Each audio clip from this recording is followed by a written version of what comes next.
Patient 6. A narration found in Sunan Abu Dawood, number 3127, warns that the Holy Prophet Muhammad, peace and blessings be upon him, forbade people from wailing.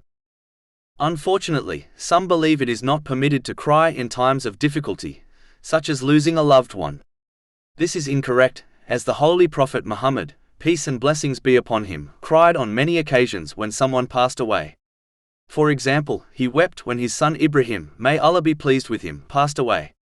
This is confirmed in a narration found in Sunan Abu Dawood, number 3126. In fact, crying on someone's death is a sign of mercy which Allah, the Exalted, has placed in the hearts of His servants. And only those who show mercy to others will be shown mercy by Allah, the Exalted. This has been advised in a narration found in Sahih Bukhari, number 1284.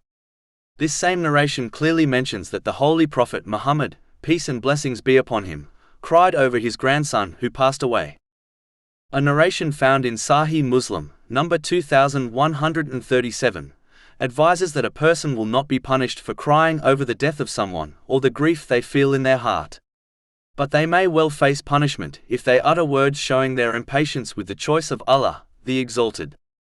It is clear that feeling grief in one's heart or shedding tears is not prohibited in Islam. The things which are prohibited are wailing, showing one's impatience through words or actions, such as tearing one's clothes or shaving one's head in grief.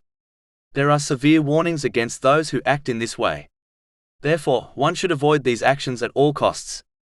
Not only may a person face punishment for acting in this way, but if the deceased desired and commanded others to act like this when they passed away, they too will be held accountable.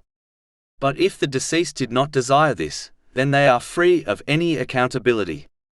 This is confirmed in a narration found in Jami' at-Tirmizi, number 1006.